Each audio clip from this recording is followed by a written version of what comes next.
তো ওই দিক থেকে আমি তখন এটা ভাবিনি যে আমার বরবাদ ব্লকবাস্টার হবে, শাকিব খান থাকলে ব্লকবাস্টার হবে, শাকিব খান না থাকলে হবে না, সেটা ভেবে আমি সিনেমাটা করিনি। বরবাদটা করেছি, বরবাদটার ওই ক্যারেক্টার পোল্ট্রি মেরে দিলেন, এত তাড়াতাড়ি পোল্ট্রি মেরে দিলেন। আপনাদের শিডিউল দেয় না মেগাস্টার শাকিব খান, তার জন্য পোল্ট্রি মেরে দিলেন। কথা সিরিবিরি কি আপনার? আপনার ছবির জন্য আমি ভোর সারা রাত ঘুমাইতে পারিনি। যখন সেন্সারে আটকা পড়ছিল ছবি, তখন সারা রাত ঘুমাইতে পারিনি। আমরা লাইভে যাইয়া আমরা এত কষ্ট করছি, ভাই ব্রাদার সাকিবিয়ানদার ভাই ব্রাদার তখন রোজা ছিল, রোজা রেখে এত প্রতিবাদ।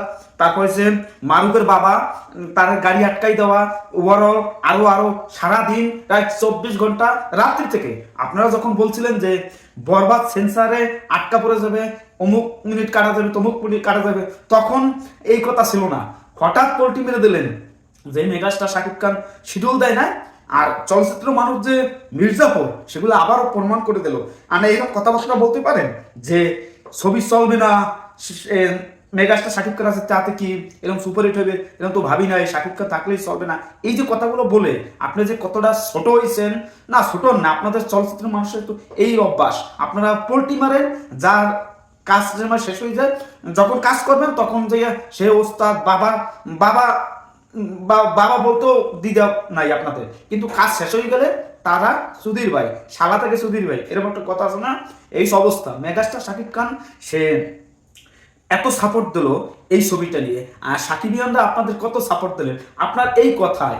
এই যে কথাগুলো বলছেন, এই কথার জন্য সাকিবিয়ানরা আপনার ছবিকে আর সাপোর্ট দেবে না। আর যারা সাপোর্ট দেবে তারা ভিউ ব্যবসায়ী। এটা হচ্ছে মূল কথা, মূল টপিক।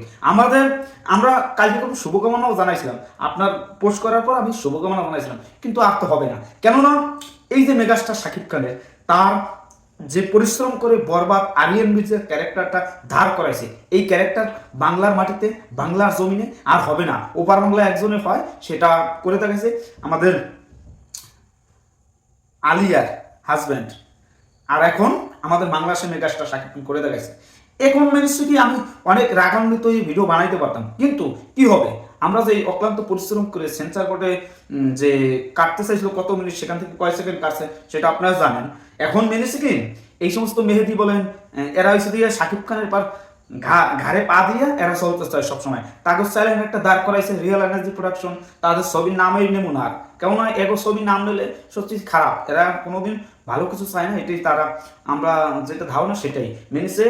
এই যে সেন্সার বোর্ডে আমরা ওই সময় পিডানো খাইতে পারতাম, মানে পরিস্থিতি এমন হয়েছে সেন্সার বোর্ড ঘেরাও করে। এটা কি মনে করেন? সেখানে আমরা গেছি আপনার জন্য, আপনার ছবির জন্য, যে একটা নতুন প্রযোজক আছে তার একটু সাপোর্ট করি। কিন্তু আপনার মতন এরকম নির্মুখ খারাপ এ দেখি নেই কখনো। এটা যদি দেখতাম, তা না, এই চলচ্চিত্রের নির্মুখ খারাপ তো সবাই, টাকলার মতন লোক, সেও মানে শাকিব খানের বন্ধু থেকে কি হয়ে গেল, মানে এই অবস্থা। তাদের স্বার্থে আঘাত লাগলে সবকিছু হয়ে যায়। যাই হোক, এখনই আর কি বলবো, এরা এই ছবি আগাতে পারবে না। শাকিব খানের প্রেস চাইলে সবকিছু লন্ডমন্ড হয়ে যাবে, তসমাস হয়ে যাবে। এটার জন্য অপেক্ষা আছে আমরা।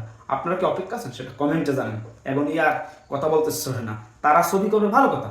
শাকিব খানের মানে শাকিব খান আসছে যে সুপার হিট হবে, এটা ভাগ্যে করিনি। মানে কি অসভ্যর মতন কথাবার্তা আপা একবারে ভুলে গেছে, পোল্ট্রি মেরে